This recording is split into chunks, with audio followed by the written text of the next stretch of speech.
Exposer ses créations en commençant manga est un superbe moyen de se faire connaître, mais un gros saut dans l'inconnu aussi. Aujourd'hui, je te réponds à 8 questions qu'on se pose forcément à un moment ou l'autre. Exposer seul ou accompagné, comment faire ses pauses pipi ou ses repas, bref, des conseils bien concrets pour te préparer à tes premiers festivals. Allez, let's go. Les indispensables derrière les coulisses. On pense toujours à apporter nos stocks de produits, les nappes, les décorations, mais il y a certains petits éléments qui pourront bien te simplifier la vie durant le week-end. Surtout, pense à avoir suffisamment de monnaie. Des petites pièces, des 5 euros, des 10 euros en surplus te sauveront la vie, car souvent les gens arrivent en début de matinée avec de gros billets de 50 euros, et s'ils ne t'achètent qu'un marque-page à 1 euro, toute ta monnaie y passe. Si tu prévois de faire plus de conventions, je t'invite à intégrer un moyen de paiement électronique. Cela te sauvera énormément de ventes, surtout depuis le Covid où beaucoup de gens ont pris l'habitude de payer par carte. Via PayPal ou Stripe si tu n'as besoin que d'un téléphone et d'une connexion internet, ou bien avec un appareil SumUp dont j'ai fait toute une vidéo et dont tu pourras aussi retrouver un lien affilié en description pour économiser sur ton premier achat. Du gel hydroalcoolique et ou des lingettes désinfectantes peuvent s'avérer bien utiles car tu n'auras pas toujours la possibilité de quitter ton stand pour aller te laver les mimines. Que ce soit pour simplement manger un sandwich après avoir touché plein de pièces d'argent, pour nettoyer ta chaise sur laquelle tu as dû monter avec tes chaussures sales pour raccrocher un poster qui est tombé, les opportunités sont multiples. Un petit sachet poubelle est tout aussi pratique. Là aussi, pour te débarrasser de ta lingette après avoir nettoyé ta chaise, ou encore parce qu'un visiteur a oublié son bubble tea ou le plan du salon sur ton stand. Ils cherchent leurs sous, ils achètent et ils oublient, ça arrive. Certains exposants proposent carrément à des visiteurs de les débarrasser de leurs ordures pour être plus à l'aise en faisant leurs achats chez eux. Perso, je n'ai pas envie de m'encombrer, donc c'est un choix. Mais et au moins un petit sachet poubelle pour toi. Pour ton confort, je te propose aussi d'apporter un coussin ou une couverture. En commençant, il y a souvent des chaises en plastique très bon marché qui peuvent être inconfortables ou simplement te geler les fesses si tu arrives en petite jupe. Certaines chaises ne sont pas non plus adaptées aux tables et crois-moi d'expérience, quand tu as une chaise qui est trop basse pour dessiner correctement sur ta table et t'es là comme ça, ton dos en pâtit, donc un petit coussin pour rehausser, pour résoudre le problème. Souviens-toi que tu es collé à ton stand pendant plus de 8 heures sans pause, donc prends soin de ton postérieur. Côté santé, prévois aussi un petit snack à boire et à paracétamol. Encore une fois, tu n'auras pas toujours l'occasion de quitter ton stand exactement quand tu le veux. Il y a parfois des salles tellement remplies où tu manqueras d'air en été, ou bien des halls hyper ventilés avec des courants d'air où tu commenceras à te sentir malade. Et là aussi, c'est vraiment horrible de passer une journée en ayant des crampes au ventre, des migraines et rien pour gérer cela. Niveau matériel pratique, des ciseaux, du scotch et des pinces sont tout aussi pratiques. Au début, je ne te dis pas le nombre de cartons de livres que j'ai ouverts sur place avec les clés de ma voiture, ou bien il y avait ces moments où j'arrivais sur place et où je découvrais qu'il y avait un mur derrière mon stand sur lequel je pouvais accrocher des posters alors que je n'avais rien prévu. Seul ou accompagné. Tout d'abord, être seul ou accompagné à un festival est un choix très personnel. Les deux fonctionnent. Accompagné d'un ami, d'un parent, de ton ou ta chérie peut te donner plus de confiance et tu auras quelqu'un pour t'aider à porter, à gérer le stand et à faire les ventes, pour garder ta place, pour aller manger ou pour aller aux toilettes, voire papoter pendant les heures creuses ou encore gérer les clients lourds ensemble. Certains amis artistes gèrent des salons de sorte à ce que l'artiste discute et présente ses travaux, voire crée des dessins sur place comme des portraits personnalisés et l'accompagnant encaisse, ce qui te permet en tant que dessinateur d'être à 100% focus sur ton travail créatif. Seul, c'est aussi tout à fait possible et après 8 ans de convention en solo, c'est parfaitement gérable jusqu'à des moyennes conventions, jusqu'à 10 000 visiteurs, voire j'ai testé la Made in Asia avec 70 000 visiteurs en solo. Même pour aller aux toilettes et pour manger, c'est faisable, comme on verra juste après. Donc effectivement, c'est un peu plus contraignant, surtout quand il y a les gros rushs, tu dois dédicacer, tu dois emballer, tu dois encaisser tout en même temps, mais ça fonctionne. Et je pense que le fait d'être seul à ton stand te pousse à être beaucoup plus présent pour tes clients et aussi d'avoir du temps pour souffler 5 minutes au calme parfois sans devoir être social après avoir enchaîné plein de discussions parce que parfois tu auras besoin de ces quelques minutes juste pour t'asseoir et pour tirer une grosse tranche dans ton coin parce que tu auras mal aux joues à force de sourire pendant 1 heure. Quitter son stand pour aller aux toilettes. Je pars du principe que tu es seul pour cette question et qu'il n'y a personne pour garder ton stand. Donc oui, tu peux quitter ton stand pour aller aux toilettes naturellement. N'hésite pas à aller voir simplement tes voisins et à leur demander s'ils peuvent surveiller 5 minutes et s'ils sont seuls, propose de faire pareil pour eux. Vraiment, on est tous dans le même bateau et la plupart des exposants sont adorables et ouverts à l'entraide. Et bon, tout le monde comprend qu'on doit faire pipi quoi. De mon côté, je laisse généralement mon stand en plan sans prévenir parce que je n'ai pas toujours envie de déranger les gens et parce que je suis un bisounours qui a confiance en l'humanité. Par contre, j'ai une petite pancarte que je mets bien en évidence sur la table où il y a noté « De retour dans 5 minutes ». Et cela a toujours bien fonctionné avec des visiteurs très respectueux qui savent que tu ne t'es pas barré pour une durée indéterminée et qui attendent ou reviendront donc plus tard. Après, au fil des conventions, tu devrais aussi développer l'œil petit à petit pour les périodes de rush et les creux où tu peux tranquillement quitter ta table. Ce que j'ai noté en général entre le Luxembourg, la Belgique et la France, c'est qu'en général, tu peux t'attendre à une première vague ou un creux entre 10h et midi. Ensuite, un gros creux entre midi et un gros rush entre 14h et 16h30. Puis, retour au calme progressif à partir de 17h, 17h30. Et ce n'est pas un sujet très glamour, mais je te conseillerais d'aller aux toilettes juste avant l'ouverture et juste avant 14h pour bien tenir l'après-midi parce qu'il y a certaines conventions où ce sera vraiment très difficile de quitter ton stand, soit parce que les clients s'enchaînent, soit parce que les allées sont trop remplies pour marcher correctement. Manger en convention. Pour ce qui est de la nourriture, oui, tu peux manger en stand. Par contre, tu rencontreras certainement cette situation où tu as un gros morceau de sandwich dans la bouche pile au moment où les gens arrivent pour te parler et tu ressembleras à ça.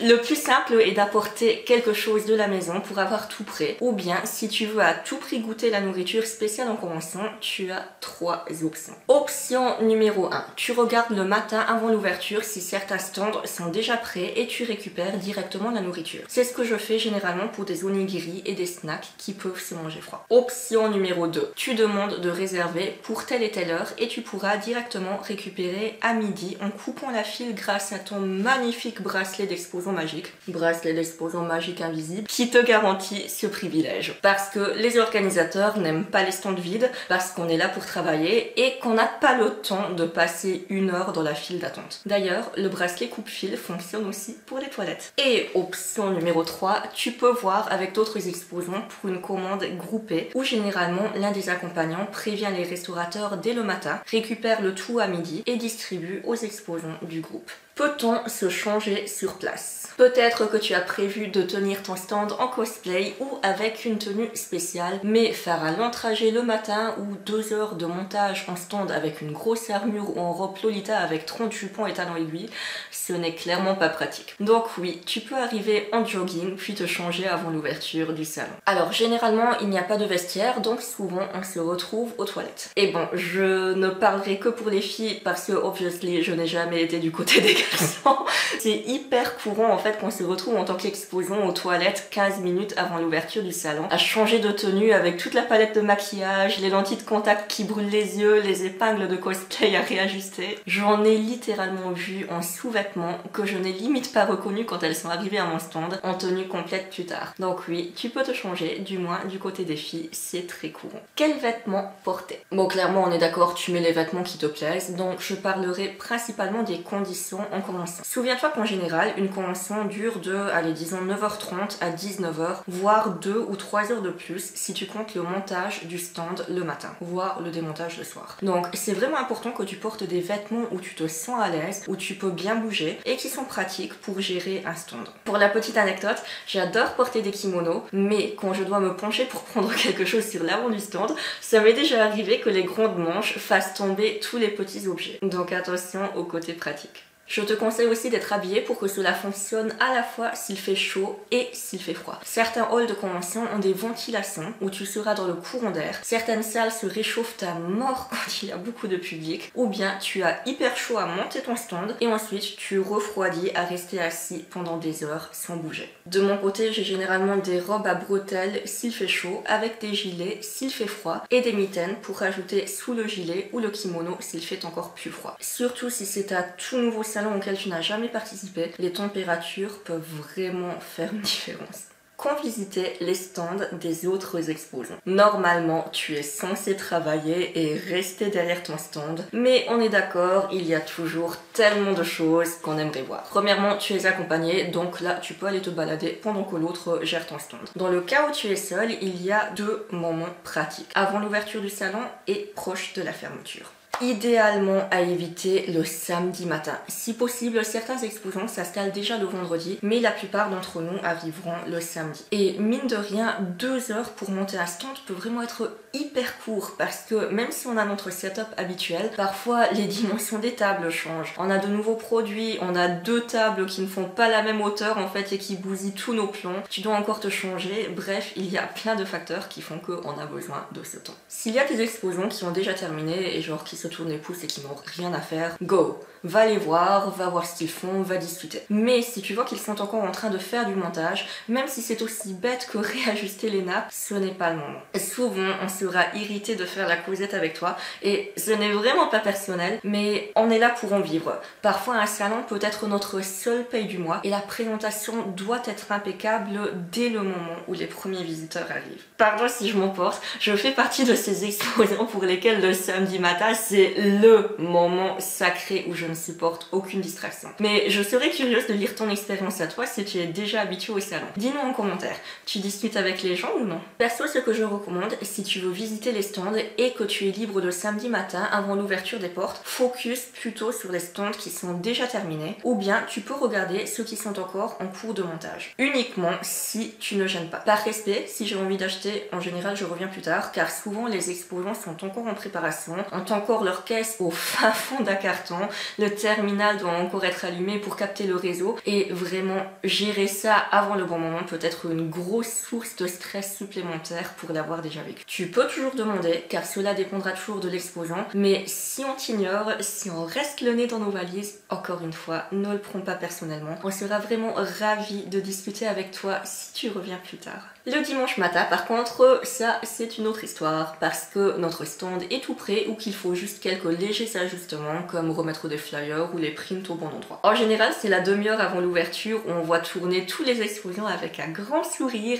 et parfois c'est drôle aussi parce qu'on veut acheter chez quelqu'un mais il est en train de faire son petit tour comme nous. Un autre moment judicieux est la demi-heure avant la fermeture du salon, surtout le samedi soir. Attention pour le dimanche où ça sera plutôt 1 heure avant car parfois il y en a qui commencent déjà à remballer illégalement en douce parce qu'ils sont fatigués ou qu'ils ont encore un long trajet et un énorme stand, surtout du côté des gros commerçants type vêtements, peluches, etc. En vrai, tu sentiras clairement quand le rush de l'après-midi se terminera et que les halls redeviendront plus calmes. Perso, c'est généralement vers 17h30, 18h que je remets parfois mon petit panneau pour aller discuter avec les exposants de la rangée, pour faire un petit tour rapide ou pour récupérer enfin un repas chaud parce que les visiteurs se font beaucoup plus rares. Après, clairement, j'ai sûrement dû rater l'une ou l'autre vente au fil du temps, mais je le fais en connaissance de cause.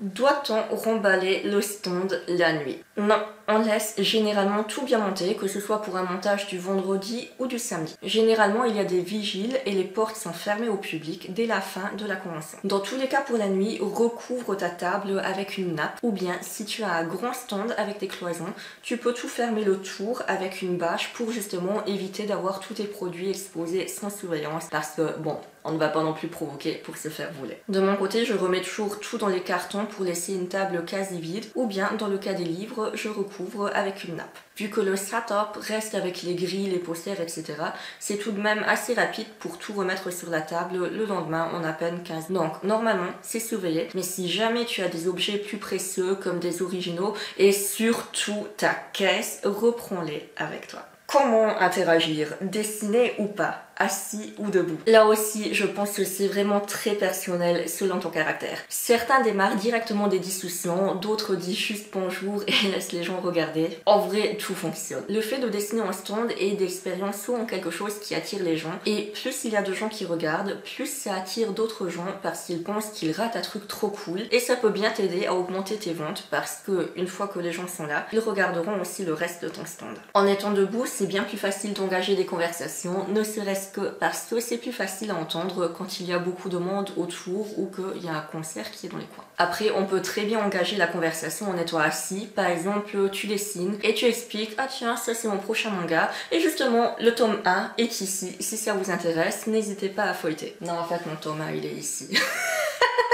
Honnêtement, je dirais essaye plusieurs approches et fais ce qui te semble le plus naturel et comment tu aimerais être traité toi-même en tant que visiteur. De mon côté, genre, je déteste être assaillie par un pitch de vente quand je fais les magasins, donc généralement je limite à bonjour, n'hésitez pas si je peux vous aider. Les gens savent qu'ils ont été vus même si je continue à dessiner et ils peuvent regarder tranquillement sans se sentir obligés d'acheter. S'ils montrent plus d'intérêt pour un produit, notamment Illustrated Fairy Tales, je leur donne une petite explication et soit ils partent ou regardent autre chose, soit la conversation est engagée et ils continuent à parler et à s'intéresser d'eux-mêmes pour la suite. Je sais clairement que les premières conventions peuvent paraître intimidantes, mais avant tout, pense à passer un bon moment. C'est vraiment tout ce qui compte quand tu démarres. N'hésite surtout pas à échanger avec tes voisins. Il y a souvent tellement d'entraide et de bienveillance. Et tu verras que petit à petit, présenter tes produits, parler de tes créations te viendra naturellement. Dans la prochaine vidéo, on parlera concrètement de comment présenter ton stand pour paraître plus professionnel et donc attirer plus de clients. Donc pense à t'abonner et activer la petite clochette pour être notifié. Je te dis à bientôt.